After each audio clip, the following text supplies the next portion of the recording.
This is the story of a man named Stanley. Stanley worked for a company in a big building where he was employee number 427. Employee number 427's job was simple.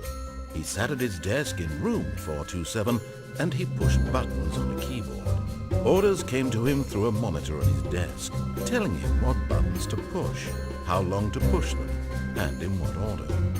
This is what employee 427 did every day of every month of every year. And although others might have considered it soul-rending, Stanley relished every moment that the orders came in, as though he had been made exactly for this job. And Stanley was happy.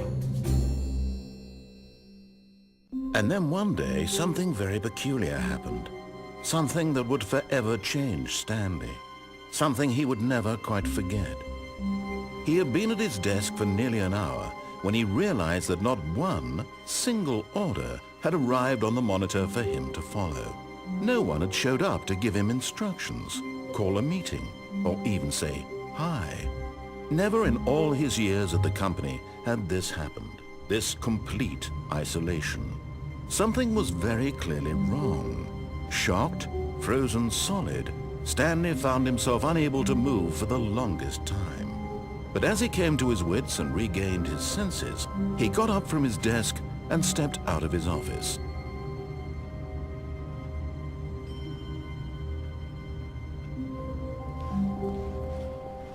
All of his co-workers were gone. What could it mean? Stanley decided to go to the meeting room. Perhaps he had simply missed a memo.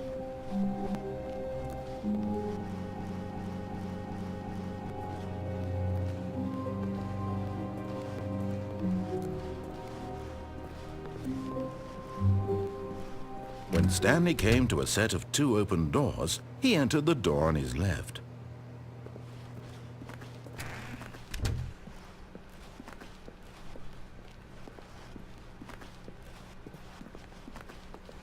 Yet there was not a single person here either.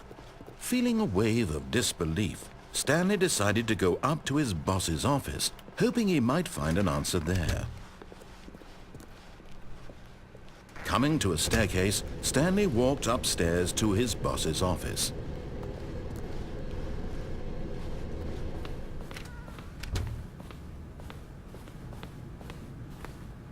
Stepping into his manager's office, Stanley was once again stunned to discover not an indication of any human life. Shocked, unraveled, Stanley wondered in disbelief who orchestrated this. What dark secret was being held from him? What he could not have known was that the keypad behind the boss's desk guarded the terrible truth that his boss had been keeping from him. And so the boss had assigned it an extra secret PIN number, 2845. But of course, yet incredibly, by simply pushing random buttons on the keypad, Stanley happened to input the correct code by sheer luck. Amazing. He stepped into the newly opened passageway.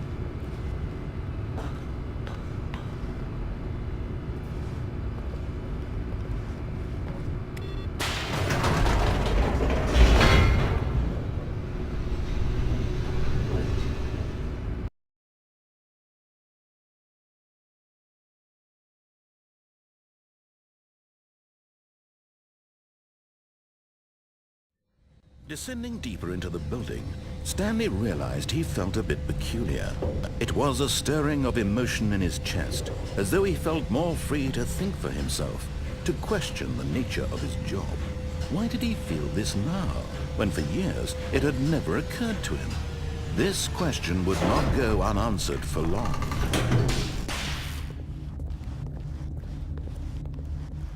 Stanley walked straight ahead through the large door that read Mind Control Facility.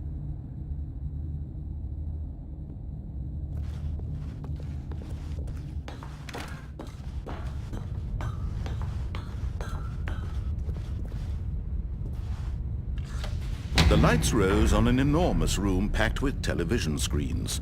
What horrible secret did this place hold? Stanley thought to himself. Did he have the strength to find out?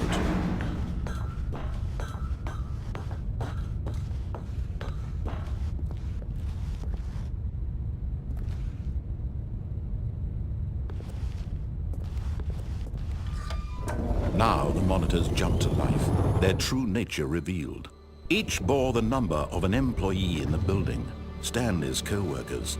The lives of so many individuals reduced to images on a screen, and Stanley, one of them, eternally monitored in this place where freedom meant nothing.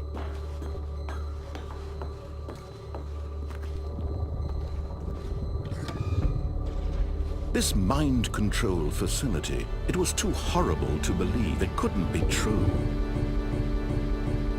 Had Stanley really been under someone's control all this time? Was this the only reason he was happy with his boring job? That his emotions had been manipulated to accept it blindly? No, he refused to believe it. He couldn't accept it. His own life in someone else's control? Never! It was unthinkable. Wasn't it? Was it even possible? Had he truly spent his entire life utterly blind to the world? But here was the proof, the heart of the operation. Controls labeled with emotions, happy or sad or content. Walking, eating, working, all of it monitored and commanded from this very place. And as the cold reality of his past began to sink in, Stanley decided that this machinery would never again exert its terrible power over another human life. For he would dismantle the controls once and for all.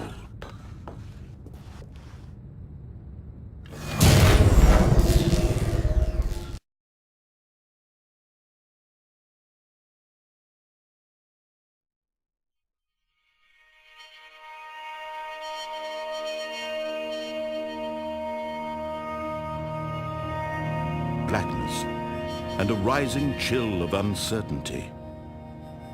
Was it over?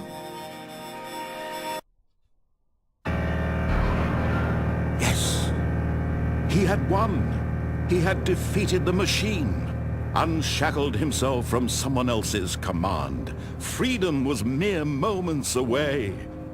And yet, even as the immense door slowly opened, Stanley reflected on how many puzzles still lay unsolved. Where had his co-workers gone? How had he been freed from the machine's grasp?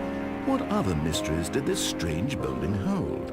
But as sunlight streamed into the chamber, he realized none of this mattered to him. For it was not knowledge or even power that he had been seeking, but happiness. Perhaps his goal had not been to understand, but to let go.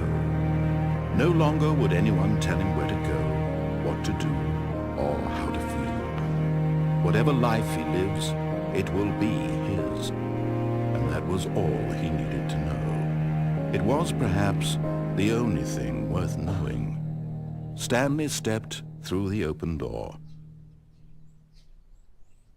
Stanley felt the cool breeze upon his skin, the feeling of liberation, the immense possibility of the new path before him. This was exactly the way, right now, that things were meant to happen. And Stanley was happy.